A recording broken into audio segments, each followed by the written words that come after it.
Assalamualaikum warahmatullahi wabarakatuh. Halo sahabat, kali ini saya membawakan cerita yang membuat kalian menangis dan gemas mendengarnya. Sebelum mendengarnya silahkan absen dulu para sahabat dari daerah mana saja.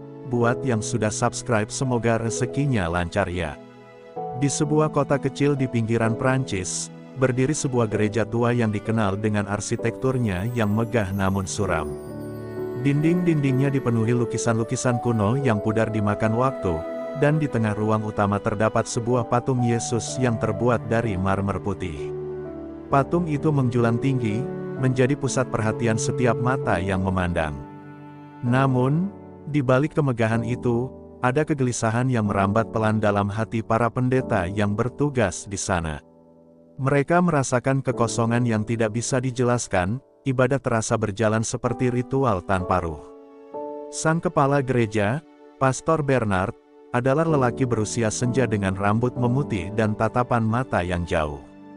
Setiap malam ia duduk di bangku kayu panjang di depan patung itu, memandangnya dengan mata yang penuh pertanyaan. Sudah bertahun-tahun ia mengajar, berkhotbah, memimpin doa, dan mengurus gereja, tetapi semakin lama, hatinya justru dipenuhi keraguan. Apakah Tuhan benar dekat dengan kita? Ataukah kita hanya berbicara pada simbol yang kita buat sendiri? Gumamnya lirih dalam kesendirian. Para pendeta lain pun merasakan hal yang sama, namun mereka tidak berani mengungkapkannya. Ada rasa takut, takut salah, takut dosa, takut dianggap mengkhianati keyakinan yang telah dipegang sejak kecil. Mereka saling memandang, namun tidak satu pun yang berani menyuarakan kegelisahan itu. Gereja terasa sunyi meski setiap pagi loncengnya berdentang memecah udara. Kesunyian itu bukan sekadar diam, ia adalah jeritan yang terbungkam. Hingga pada suatu hari, seorang pemuda muslim bernama Karim dipekerjakan sebagai penjaga kebersihan gereja, keputusan yang awalnya membuat beberapa pendeta terkejut. Karim datang setiap pagi membawa alat-alat kebersihannya sambil menyapa dengan senyum lembut. Tidak ada yang istimewa pada penampilannya, sederhana, tenang, rendah hati. Namun ada sesuatu dalam tatapan matanya, kedamaian yang seolah tak pernah bergoyang, bahkan ketika dunia tampak kacau. Karim bekerja sambil melantunkan sholawat dan ayat-ayat Al-Quran dengan suara yang begitu pelan, hampir seperti bisikan. Namun, getarannya terasa sampai ke hati siapapun yang mendengarnya. Suatu pagi, Pastor Bernard memperhatikan pemuda itu lebih lama dari biasanya. Ia melihat bagaimana Karim menyentuh lantai gereja dengan penuh rasa hormat, seolah tempat itu adalah rumah Allah pula. Ada pertanyaan yang mendesak di benaknya, sesuatu yang tak lagi bisa ia pendam. Dan saat mata mereka bertemu, tanpa rencana, tanpa persiapan, Pastor Bernard akhirnya bertanya dalam suara yang hampir tak terdengar. "Nak, dari mana datangnya ketenangan dalam hatimu?" Pertanyaan itu menggema dalam ruangan yang hening, seperti pintu pertama yang terbuka menuju perubahan besar, perubahan yang akan mengguncang keyakinan puluhan pendeta, dan meruntuhkan sesuatu yang selama ini mereka anggap suci. Pertanyaan Pastor Bernard itu membuat suasana gereja mendadak hening. Karim terdiam sejenak, lalu menundukkan kepala dengan penuh kerendahan hati. Ia bukan orang yang pandai berbicara panjang, tetapi ia tahu bahwa pertanyaan itu lahir dari hati yang sedang gelisah.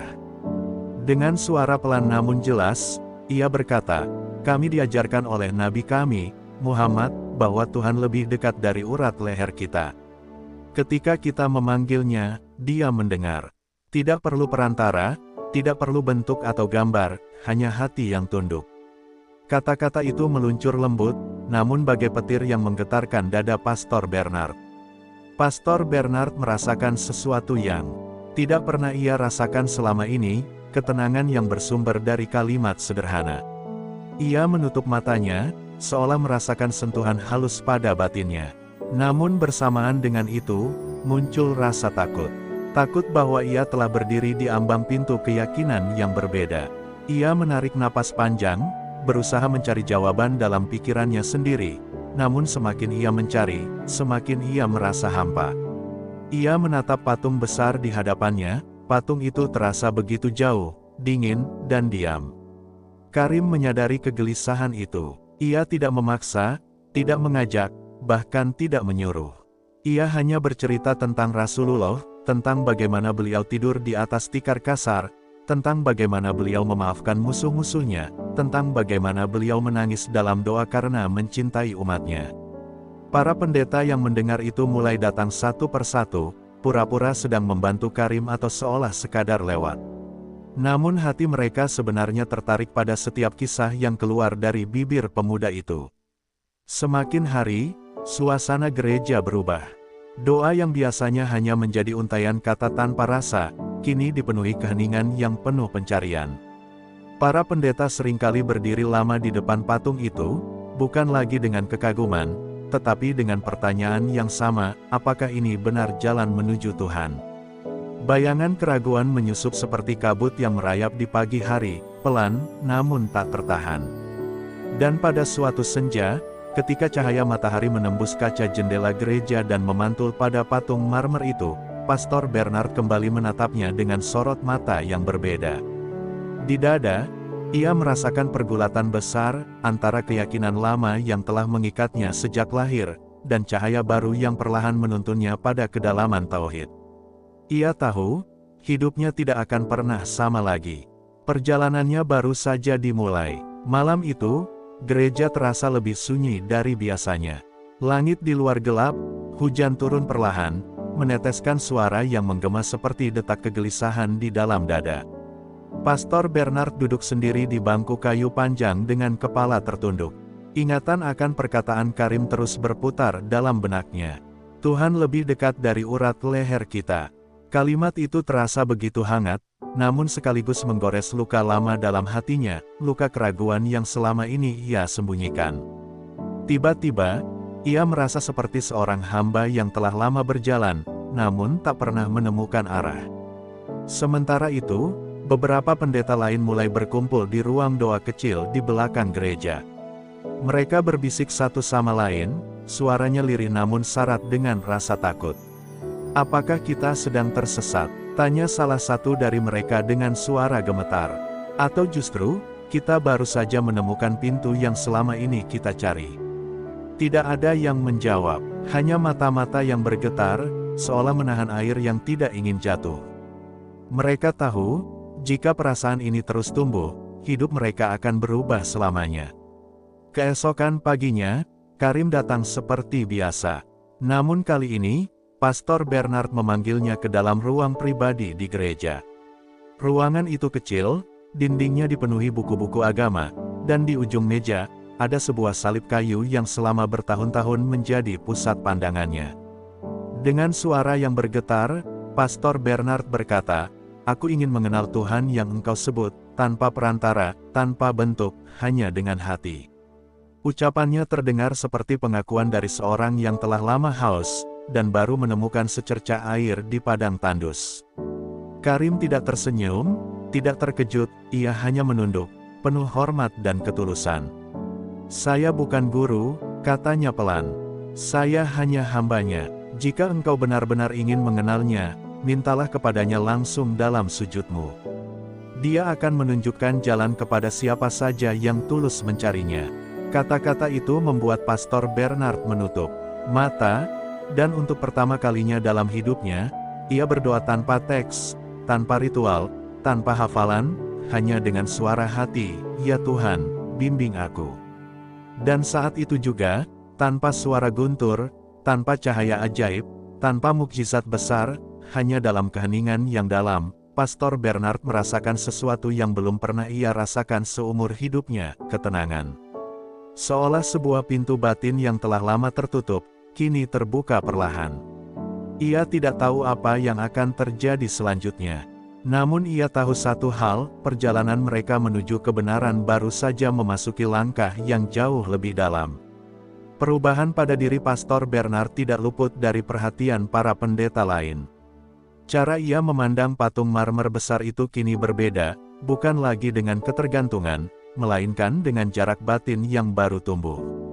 Ia mulai menghabiskan waktu lebih banyak dalam keheningan, duduk di lantai dengan kedua tangan menutup wajah, seolah sedang berbicara dengan sesuatu yang tak terlihat namun dekat. Pendeta-pendeta lain memperhatikan dari kejauhan, dan dalam hati mereka muncul satu tanya yang sama, apa yang telah ia temukan, yang tidak kita miliki. Suatu malam, setelah ritual doa gereja selesai, Pastor Bernard memanggil para pendeta untuk berkumpul dalam ruang pertemuan kecil. Suasana malam itu terasa berat, udara dipenuhi ketegangan yang tak terlihat. Dengan suara yang pelan, ia menceritakan bagaimana ia menemukan keheningan yang belum pernah dirasakannya sebelumnya. Ia tidak berbicara tentang agama, tidak tentang berpindah keyakinan, hanya tentang kedekatan kepada Tuhan tanpa perantara. Kata-katanya sederhana, tetapi setiap kalimat seolah menembus bagian terdalam dari jiwa mereka. Beberapa pendeta tampak gelisah. Ada yang menunduk, ada pula yang memejamkan mata, seolah tengah berperang dengan keyakinan yang sudah mereka genggam sejak kecil. Salah satu pendeta muda, Matthew, akhirnya angkat bicara. Dengan suara yang bergetar, ia berkata, "Aku sudah lama merasa hampa, tapi aku takut mengakuinya. Jika selama ini aku hanya berbicara pada patung dan bukan kepada Tuhan yang hidup, maka seluruh hidupku sia-sia." Kata itu membuat ruangan jatuh dalam keheningan panjang. Karim memasuki ruangan beberapa saat kemudian, bukan sebagai guru, bukan sebagai penuntun, tetapi hanya sebagai saksi. Ia duduk di sudut ruangan, mendengarkan tanpa berkata sepatah pun. Pastor Bernard menatapnya dan berkata, dia tidak datang membawa agama baru. Ia hanya menunjukkan bahwa Tuhan begitu dekat, dan selama ini kita menutup mata. Kata itu membuat beberapa pendeta meneteskan air mata. Bukan karena mereka tersakiti, namun karena mereka merasakan sesuatu dalam dada mulai retak, dan dari celah retakan itu, cahaya tipis mulai masuk. Malam itu, untuk pertama kalinya, puluhan pendeta berdoa tanpa memandang patung, tanpa mengangkat simbol, tanpa memegang kitab liturgi. Mereka menundukkan kepala, meletakkan tangan di dada, dan berbicara kepada Tuhan dengan bahasa hati, bukan hafalan. Tangis pecah, bukan tangis duka, tetapi pelepasan.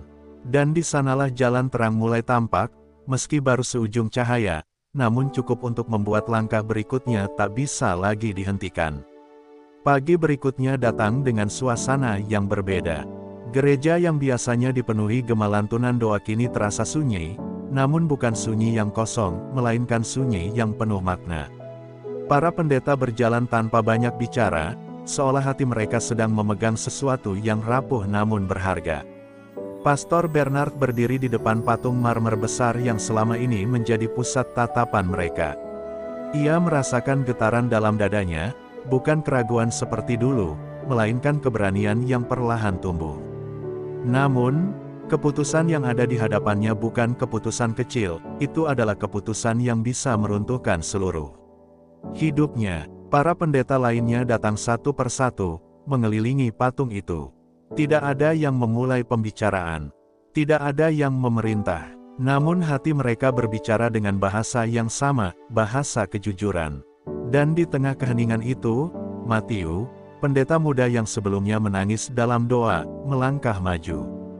Dengan suara yang hampir patah, ia berkata, "Jika kita telah menemukan Tuhan tanpa perantara, lalu mengapa kita masih berdiri di hadapan batu ini?" Kata-kata tersebut menghantam setiap jiwa di ruangan itu seperti gelombang besar yang menggulung tanpa peringatan. Pastor Bernard menutup matanya. Ia tahu apa arti kata-kata itu. Ia tahu apa yang menunggu setelah ini, kemarahan masyarakat, penolakan, tuduhan, bahkan mungkin hukuman. Namun ia juga tahu sesuatu yang jauh lebih besar, ia tidak lagi ingin hidup dalam kepalsuan. Dengan tangan yang bergetar, ia menyentuh dinginnya permukaan patung marmer itu. Dan dalam sentuhan itu, ia merasa betapa selama ini ia telah menaruh harapannya pada sesuatu yang tidak mampu mendengar, tidak mampu melihat, tidak mampu membalas cinta seorang hamba kepada Tuhannya. Beberapa pendeta mulai menangis lagi, namun bukan tangis lemah. Itu adalah tangis keberanian, tangis seseorang yang siap meninggalkan dunia yang telah mereka kenal demi sesuatu yang lebih benar. Karim berdiri di belakang mereka, menunduk sangat dalam. Ia tahu, jika ini terjadi, bukan karena dirinya. Ini karena cahaya yang Allah masukkan ke dalam hati mereka. Ia hanya menjadi saksi dari perjalanan hati yang menemukan jalan pulang. Dan pada saat itulah, Pastor Bernard menarik napas panjang, membuka mata dengan ketegasan yang belum pernah tampak sebelumnya, lalu berkata dengan suara yang kuat namun lembut. Kita telah menemukan Tuhan, maka kita harus jujur padanya. Kalimat itu bukan sekadar keputusan, itu adalah awal perubahan besar yang akan mengguncang hidup mereka semua. Senja turun perlahan, mewarnai kaca jendela gereja dengan cahaya keemasan yang lembut. Di tengah ruangan utama, patung marmer itu berdiri seperti saksi bisu dari perjalanan panjang iman para pendeta. Pastor Bernard melangkah ke depan, napasnya teratur, matanya basah namun mantap. Puluhan pendeta berdiri mengelilinginya, beberapa dengan tangan yang bergetar, yang lain dengan wajah tertunduk penuh haru. Tidak ada amarah, tidak ada kebencian. Hanya ada kesadaran mendalam bahwa kini, mereka tidak lagi memerlukan benda untuk mendekat kepada Tuhan. Dengan gerakan perlahan, Pastor Bernard menyentuh patung itu sekali lagi. Ujung jarinya merasakan dinginnya marmer, dingin yang kini terasa asing dan jauh. Bertahun-tahun aku mencarimu, bisiknya lirih, tetapi aku tak pernah benar-benar berbicara padamu. Suaranya pecah di akhir kalimat itu. Seolah seluruh kelelahan yang ia tanggung selama puluhan tahun doa tanpa jiwa akhirnya runtuh dalam satu nafas. Ia menarik tangannya perlahan, lalu memandang para pendeta lain dengan tatapan penuh tekad. Matthew, dengan air mata yang mengalir tanpa ia sembunyikan, melangkah ke sisi patung dan mengangguk pelan. Ia tidak mengatakan apa-apa, namun tanda itu cukup. Bersama-sama, mereka memegang bagian bawah patung yang berat itu. Gerakan mereka lambat, sangat hati-hati. Tidak ada kekerasan, tidak ada rasa merusak. Mereka hanya menurunkan sesuatu yang tidak lagi mereka jadikan tempat menggantungkan iman. Patung itu akhirnya bersandar pada lantai kayu gereja, menimbulkan bunyi yang bergema pelan, sebuah bunyi yang mengakhiri satu bab dalam hidup mereka. Saat patung itu tidak lagi berdiri, ruangan terasa berubah. Udara menjadi lapang. Seolah selama ini ada sesuatu yang menghalangi cahaya untuk masuk, dan kini cahaya itu mengalir tanpa hambatan. Pastor Bernard jatuh berlutut, kedua tangannya menutup wajah, bahunya bergetar hebat. Menahan tangis, bukan tangis sedih, tetapi tangis seseorang yang untuk pertama kalinya merasakan bahwa ia sedang berbicara kepada Tuhan yang benar-benar mendengarnya. Di belakang mereka, Karim berdiri dengan kepala tertunduk dalam rasa syukur yang dalam. Ia tidak bersorak, ia tidak memuji, ia tidak mengatakan sepatah kata pun. Ia tahu bahwa apa yang terjadi di hadapannya bukanlah perbuatan manusia, melainkan hidayah yang turun langsung dari langit. Dan malam itu, tanpa paksaan, tanpa ajakan, hanya dengan hati yang pasrah, bibir para pendeta mulai bergetar mengucapkan kalimat yang selama ini tak mereka kenal, namun terasa seperti rumah bagi jiwa mereka. Ya Tuhan, Engkau satu. Engkau yang kami sembah. Itu belumlah syahadat, belumlah deklarasi, belumlah keputusan akhir. Namun itu adalah pintu yang telah terbuka, dan tidak akan pernah tertutup kembali. Malam itu, gereja yang biasanya diterangi lilin kini hanya diterangi cahaya bulan yang masuk melalui kaca jendela besar. Puluhan pendeta duduk bersila di lantai, membentuk lingkaran. Mereka tidak membaca doa-doa panjang, tidak menyanyikan puji-pujian seperti biasanya. Mereka hanya diam, sunyi. Tapi itu bukan sunyi yang kosong, melainkan sunyi yang penuh percakapan dalam hati. Setiap orang sedang berbicara dengan dirinya sendiri, dengan masa lalunya, dan dengan Tuhan yang selama ini terasa jauh namun tiba-tiba begitu dekat. Tetes air mata jatuh satu demi satu, tanpa suara, mengalir seperti air yang menemukan jalan pulang. Pastor Bernard duduk paling depan.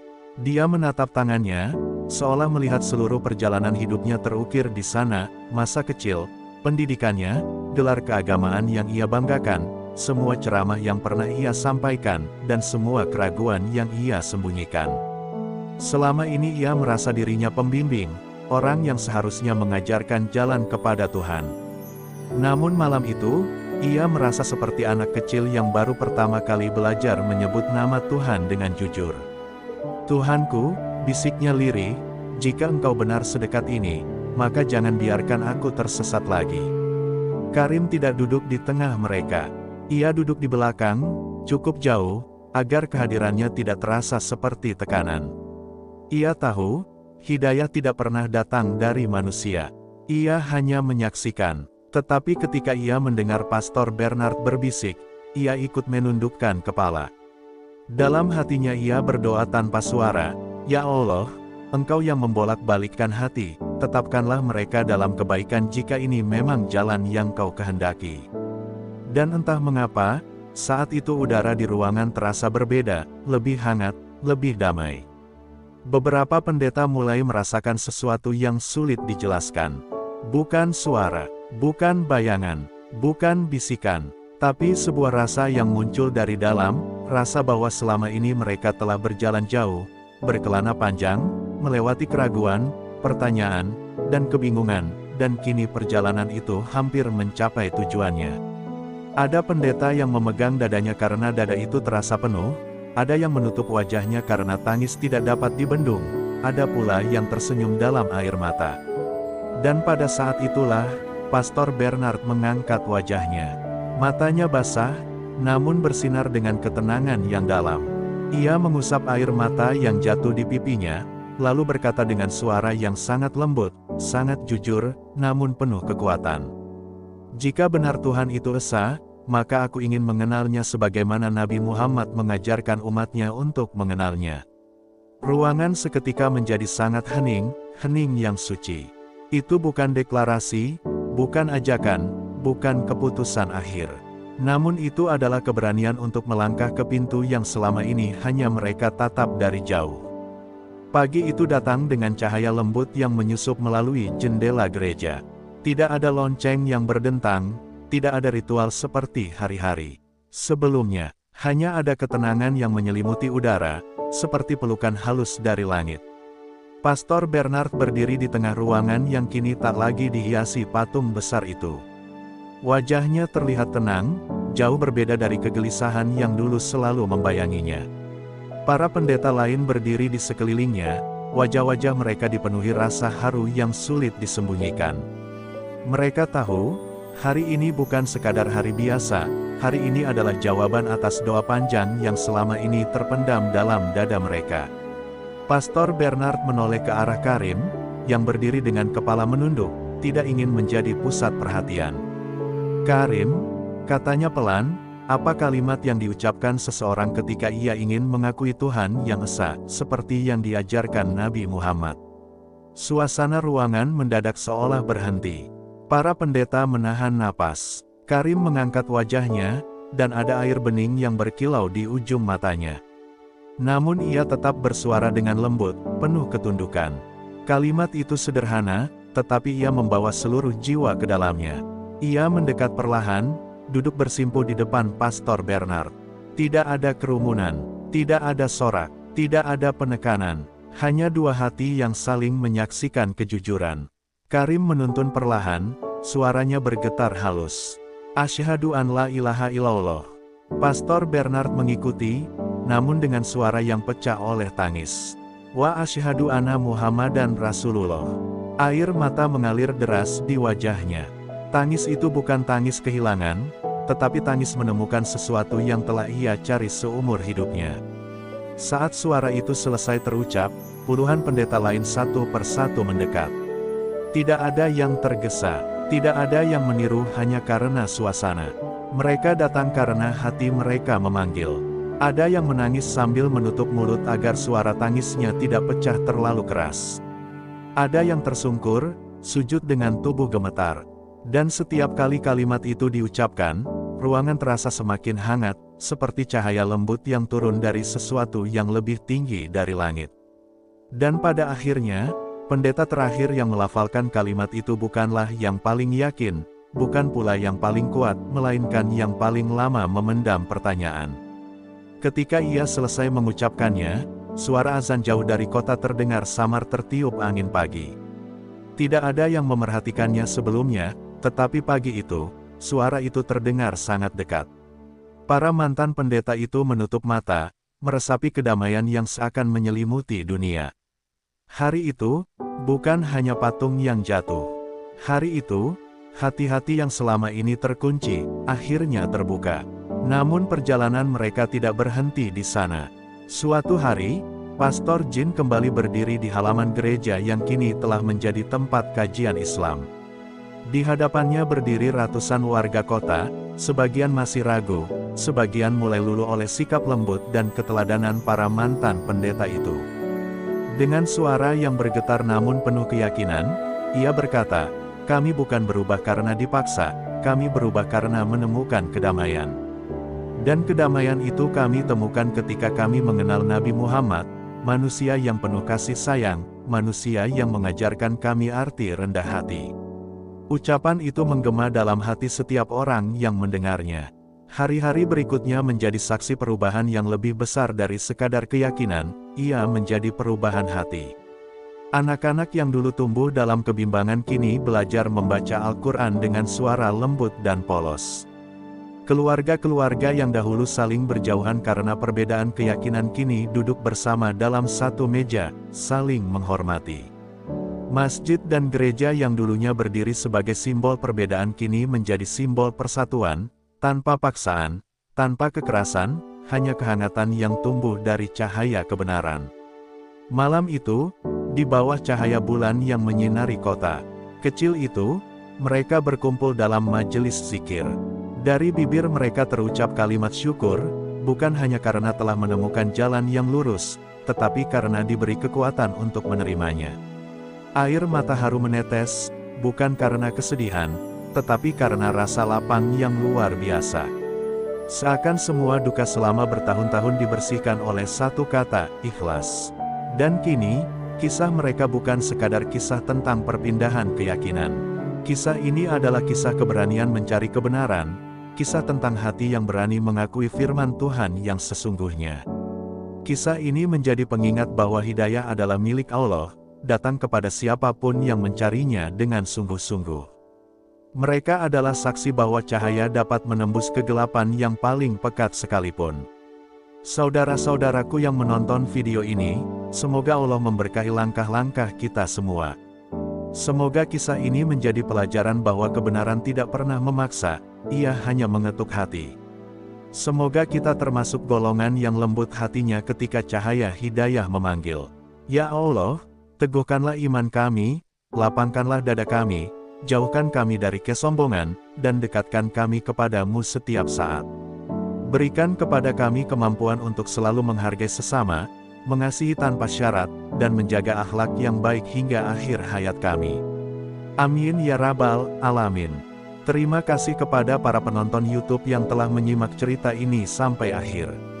Terima kasih karena telah mendukung channel ini dengan penuh keikhlasan. Semoga apa yang kita bagikan hari ini menjadi amal jariah yang tak terputus. Jangan lupa untuk like, share, dan subscribe, agar semakin banyak hati di luar sana yang tersentuh oleh kisah penuh hikmah seperti ini. Sampai jumpa di kisah berikutnya.